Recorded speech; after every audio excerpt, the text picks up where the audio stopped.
It's faded, baby. Perfect.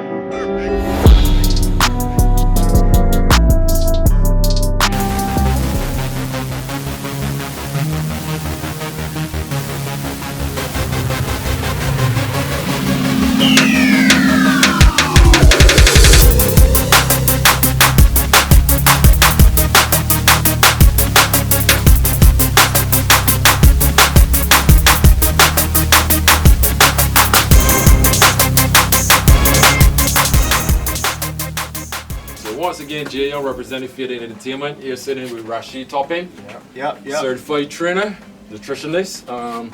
To me, he's a brother.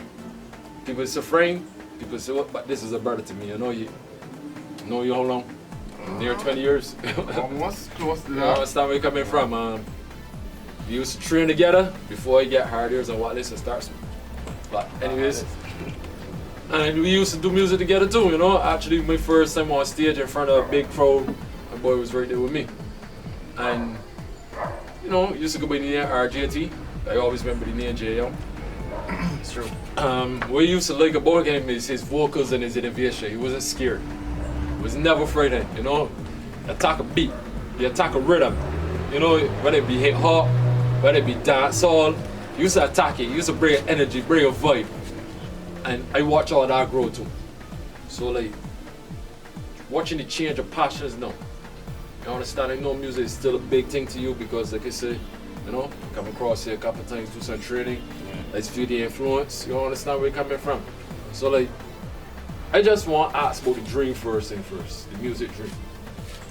Well, good day again, folks. Rasheed Toppin, owner, Gladiator Fitness. Gladiator Fitness. Yeah. You can follow up on IG. Gladiator Fitness 246 or Tops 04.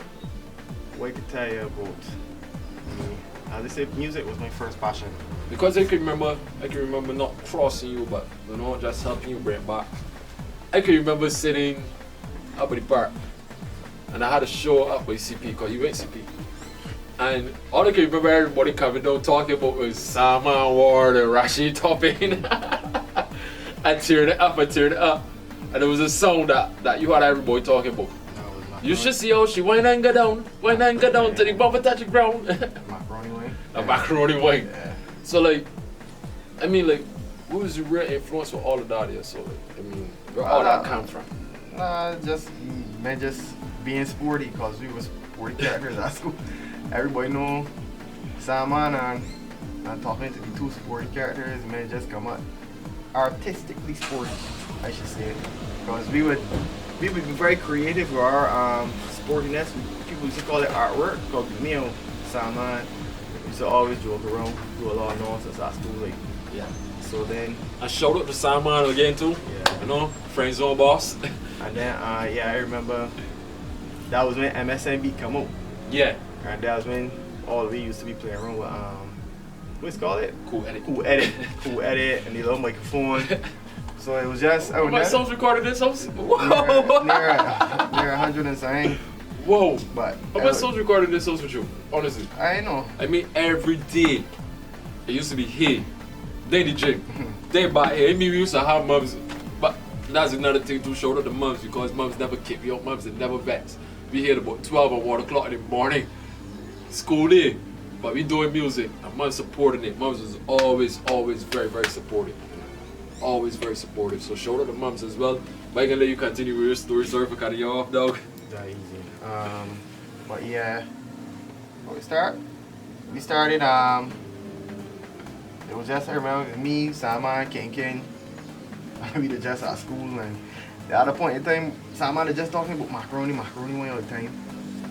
And every time he watch you haul, and you see a girl, you say, "You want me a little bit of pelt macaroni wing on you, girl," and this and that. So like a day we just me, he, Ken, we come home. That time upstairs was renovating, but we had the computer on this side, and Ken play the rhythm because we had Ken as the sound engineer at that time. He was the man that would do the editing and thing. So he just played rhythm and said, "Mom, make our freestyle up on this." So then when I hear, I say, "You?" You see how she like that? No, it was I said, but cheese on bread, chicken bread, my spine. Oh, this is the macaroni. Cheese on bread, chicken bread. So then it just flow with the rhythm. You know, back in the days when you used to chant and do, you sit back at some words. Oh, do a lot of crap. So anybody ever hear freestyle?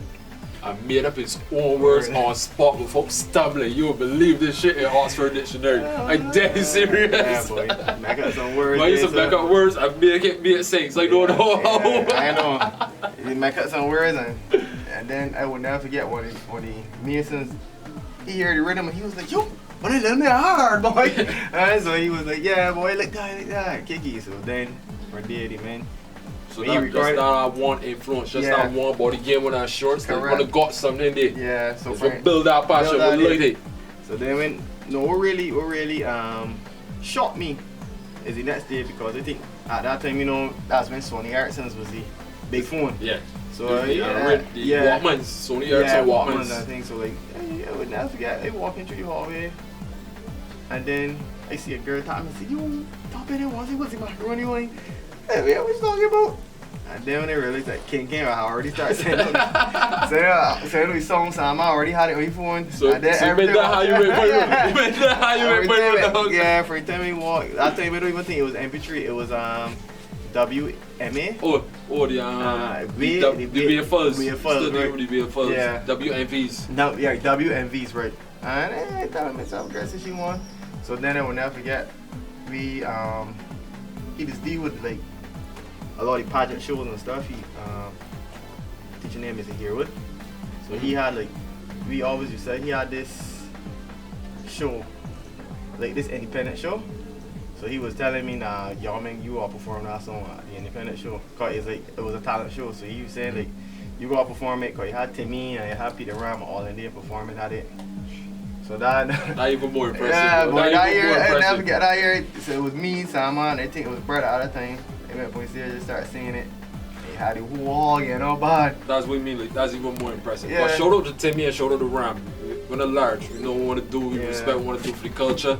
That's the reason we're here saying them, because we want to participate and contribute to the culture. But it's impressive to me that a youngster at that age on the stage with y'all, and all the school children, I mean, all the school children just walking on and talking about this performance. That I can remember that like yesterday. Yep. Everybody from CP Canon, everybody talking about is Simon and Toppin. Simon and Toppin. I can't forget that. You understand? Because that was actually made me encouraging to join a group with me. That was what actually encouraged. Like, nah, since you got this buzz, you got this talent, I hear you do. Let me try to do something on a more serious point. And then maybe link. Because I was, well, you know, I wanted to be an artist.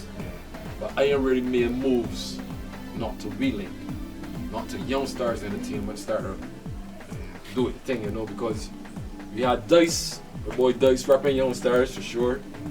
We had Tools rapping young stars for sure. Then we had y'all rapping young stars. So young stars get a boost from the youth. Whereas we had younger demographics, listening to my label.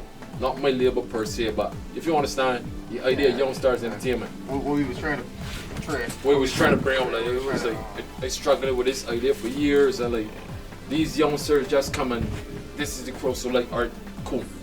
So we came together, we decided to be a group, and the experiences from there was positive. I can't lie.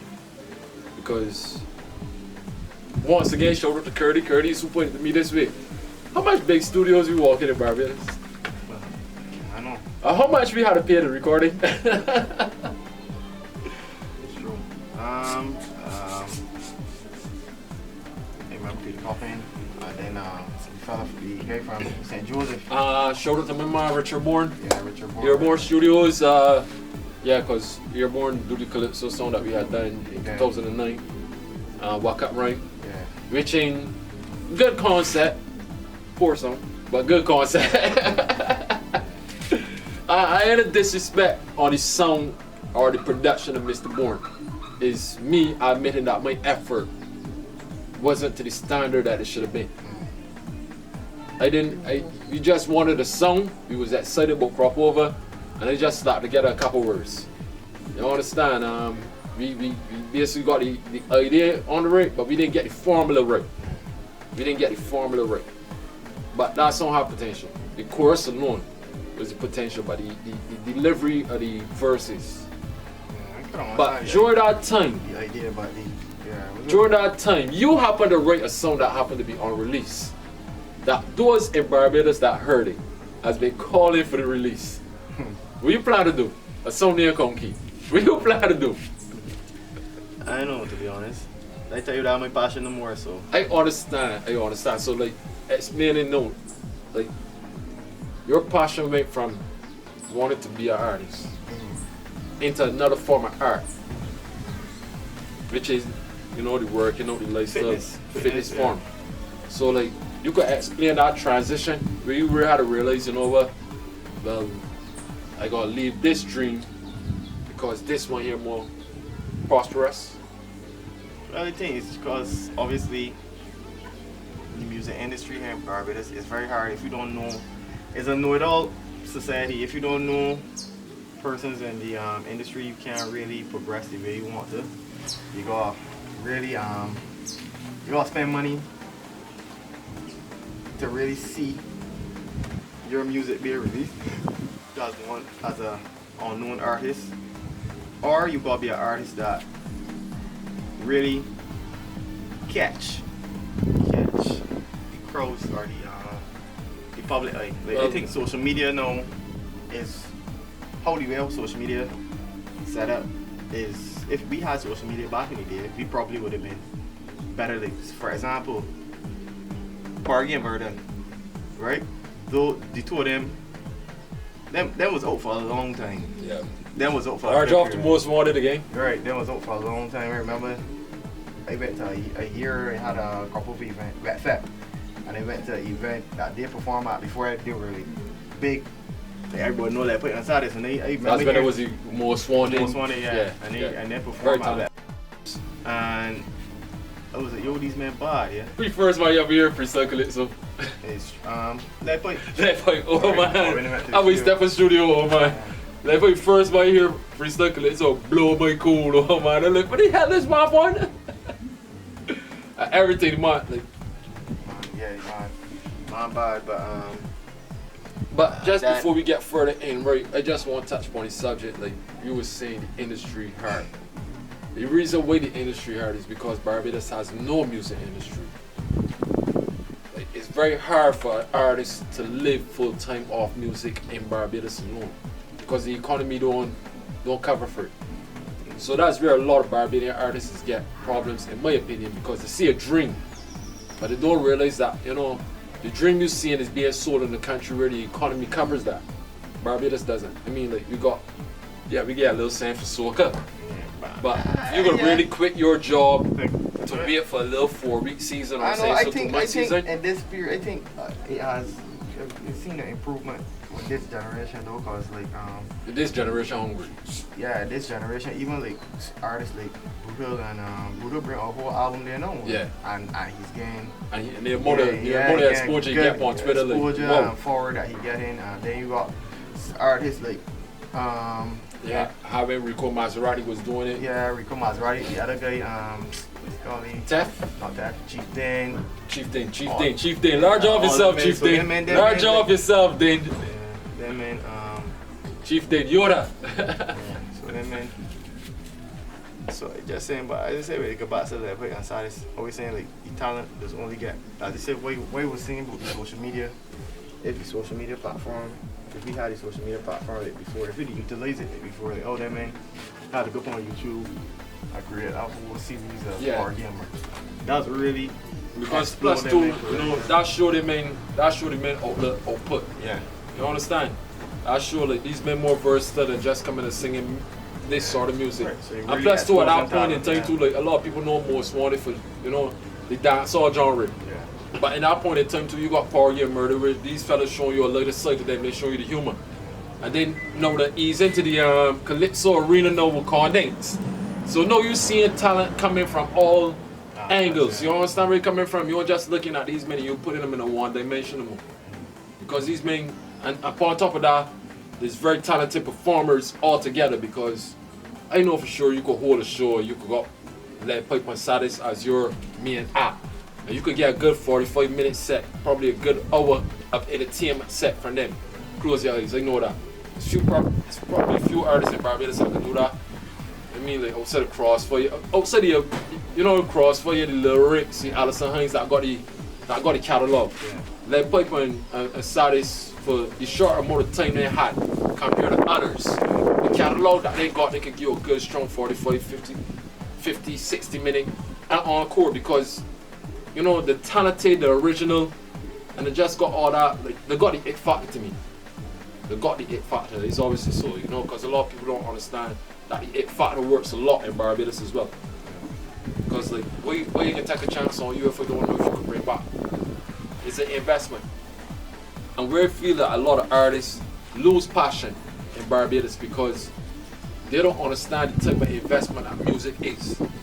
They think music is a passionate investment, whereas I love music. So like, because I love music, it give me back. I don't believe in just being a passion, you gotta be a purpose. But it's not, exactly, it's not a passion, you gotta make it a purpose. Music gotta be the reason that you pay your bills. That's what I see. If I can't pay my bills with a contract you're offering me, then why sign it? I ain't going to work at the hospital for free, unless they're doing volunteer work. I ain't going somebody thing and work for free. But that's the thing with Barbados, because people think that because you're doing music in Barbados that your passion should override your priority. You understand where you're coming from? People think, how much times we hear, oh, we give exposure for the night. Who was the best thing on stage that night? People that ain't get paid.